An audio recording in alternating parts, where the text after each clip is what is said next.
শিলচর পৌঁছে আমরা থাকার জন্য প্রথমে একটা হোটেলে উঠেছিলাম, কিন্তু এক রাত থাকার পরে আমরা হোটেল ছেড়ে দিতে বাধ্য হলাম। 25 তারিখ দুপুর 2:30 নাগাদ আমরা শিলচর স্টেশনে এসে পৌঁছাই, আর ওখান থেকে আমার মেকআপ আর্টিস্ট অনন্যা আমাকে পিক করে নেয়। আসলে আমি এত দূর শিলচর এসেছি শুটের জন্য, আর কদিন আগে মেকআপ আর্টিস্ট অনন্যাই আমাকে বুক করে। জানো, প্রথমে তো আমি এত দূর এসে শুট করার জন্য নাই করে দিয়েছিলাম, কিন্তু তারপরে অনন্যা আমাকে অনেক ইনসিস্ট করে, সেই কারণে চলেই আসলাম শুট করতে। যেহেতু ট্রেন শিলচরে পৌঁছতেই 2:30 বেজে গেছিল, যথারীতি আমাদের লাঞ্চ করা হয়নি, তাই প্রথমে গাড়ি নিয়ে চলে গেলাম রেস্টুরেন্টে লাঞ্চ করতে। আর দেখো, রেস্টুরেন্টে তখন কত ভিড় ছিল, সেই কারণে আমাদের কিছুক্ষণ ওয়েট করতে হয়েছিল। আর এটা না একটা বাঙালি রেস্টুরেন্ট ছিল, সেই কারণে আমি খুবই খুশি হচ্ছিলাম, কারণ বাঙালিরা ভাত না খেয়ে একদিনও থাকতে পারে না, আর আমাকে ট্রেনের মধ্যে গোটা একটা দিন ভাত না খেয়ে থাকতে হয়েছে। যদিও বা ট্রেনে লাঞ্চ, ডিনার, ব্রেকফাস্ট এগুলো অর্ডার দেওয়ার ফেসিলিটি ছিল, বাট আমার না ট্রেনের ভাত খাওয়ার একদমই ইচ্ছা ছিল না। রেস্টুরেন্টে পৌঁছে কোনো বিরিয়ানি, ফ্রাইড রাইস নাই, প্রথমেই আমি অর্ডার করে দিই একটা চিকেন থালি, কারণ আমার বাঙালি খাবার খাওয়ার খুবই ক্রেভিং হচ্ছিল। আর এমনি তো একদিন ভাত না খেয়ে আমার অবস্থা পুরো খারাপ হয়ে গেছিল। পুরো থালিটার মধ্যে চিকেন পানির থেকে শুরু করে ধোকার ডাল সবই ছিল, কিন্তু আমার সব থেকে ভালো লেগেছে ডাল আর ক্যাপসিকামের পকোড়া। লাঞ্চ কমপ্লিট করে ডিরেক্ট আমরা একটা হোটেলে গিয়ে উঠে, আর হোটেল থেকে আমাদের এই রুমটা দিয়েছিল।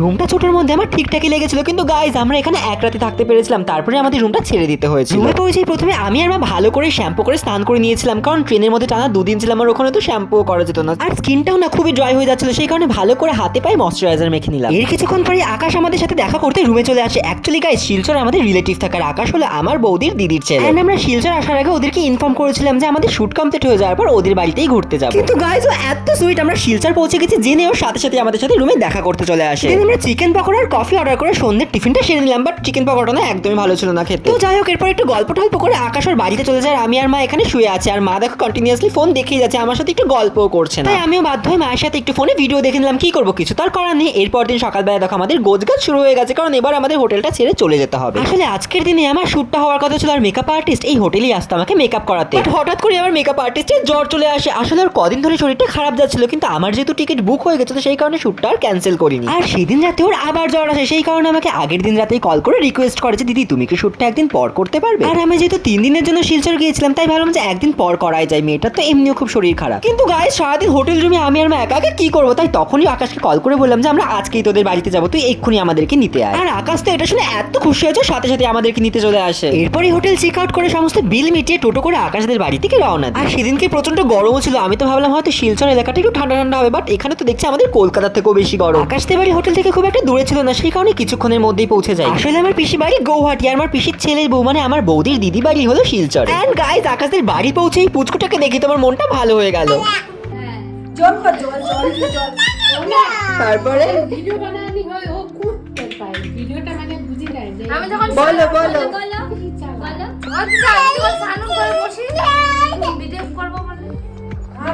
এই পুচকিটা হলো আকাশের দিদির মেয়ে, আর ও কি বলছিল কিছুই বুঝতে পারছিলাম না, কিন্তু যা বলছিল খুবই সুইট লাগছিল শুনতে। আর এখন দেখো আমাদের ট্রলিটা ধরে টানবে, মানে এখন এটা নিয়ে ঘুরতে যাবে, ভাবতে পারছো এইটুকু একটা ছোট্ট পুচকে সরিয়ে সে আবার এত বড় ট্রলি টানবে। সন্ধ্যেবেলাতেই আমি আর আকাশের স্কুটি করে একটু শিলচর ঘুরতে বেরিয়েছিলাম, আর ও বলছিল ওর ফ্রেন্ডদের সাথে আমার পরিচয় করাবে। আমরা ওর বাড়িতে যাবো এই কথাটা জানার পর থেকে ও এত খুশি হয়েছিল যে ও সমস্ত ফ্রেন্ডদেরকে আমার কথা বলেছিল। আর সত্যি বলতে ওর ফ্রেন্ডরাও কিন্তু খুবই সুইট ছিল, আমার তো ওদের সাথে গল্প করে খুবই মজা লেগেছে। এরপরে একটু কিছু খাওয়া দাওয়া করে নিলাম, আকাশ ওদের জন্য নিয়েছিল এগ রোল, আর আমি নিয়েছিলাম চিকেন কাবাব। কারণ চিকেন ছাড়া তো আমার একদমই চলে না। চিকেন কাবাবটার মধ্যে এত লেবুর রস দিয়েছিল যে ওর ফ্রেন্ডরা তো খেতেই পারছিল না, বাট আমার বেশ ভালোই লাগছিল। এরপর আকাশ আমাকে একটা ফ্রুট জুসের দোকানে নিয়েছে জুস খাওয়াতে। পাইনাপেল আমি এমনিতে খাই না, বাট এই পাইনাপেল জুসটা কিন্তু বেশ ছিল খেতে। এরপর থেকে আমাকে পাইনাপেল জুস মাঝে মাঝে খেতে হবে। আচ্ছা, তোমরা কারা কারা জুস খেতে পছন্দ করো আমাকে কিন্তু অবশ্যই কমেন্ট করে জানিও। আকাশে কিন্তু নেপালি, যেহেতু আমার বৌদিও নেপালি, আর ওরা কিন্তু মোমো খুবই ভালো বানাতে পারে, এমনকি আকাশের মায়ের তো মোমোর স্টলও আছে। সেই কারণে আমি গিয়ে দিদির কাছে আবদার করি যে আমাকে তো মোমো খাওয়াতেই হবে। আর বলার সাথে সাথে ওরা সন্ধ্যেবেলায় সবাই মিলে বসে পড়েছে মোমো বানাতে। এদিকে তো আমি পেট পুড়ে খেয়ে এসেছি, আমার পেটে তো একটুও জায়গা নেই। কিন্তু দিদিকে তো এখন একদমই বলা যাবে না, বললেই তো রেগে যাবে যে আমাকে মোমো বানাতে বলে বাইরে থেকে খেয়ে এসেছি। যাই হোক, রাতে হয়তো আবার খিদে পেয়ে যাবে, মোমোটাই আজকে আমার ডিনার হবে। ওদিকে আকাশ দেখে আবার চিকেন রান্না করতে শুরু করেছে। এই বাবা, আজকে আমার পেটে একদমই জায়গা নেই, আজকেই মোমো চিকেন সব একসাথে হচ্ছে। কিন্তু কি আর করা যাবে, খাবো না এই কথাটা একদমই বলা যাবে না, কারণ যদি জানতে পারে আমি বাইরে থেকে খেয়ে এসেছি আমাকেই মারবে। আর এই পুচকিটা তো আমার পিছনে যাচ্ছে না, আমি যেখানে যাচ্ছি সেখানেই আমার পিছন পিছন যাচ্ছে। এত শর্টকাটে আকাশ চিকেনটা করছিল, ভাবছিলাম খেতে হয়তো বেশি টেস্ট হবে না, কিন্তু ওই যে বলে না, ডোন্ট জাজ a book by its cover. Shortcut মাংস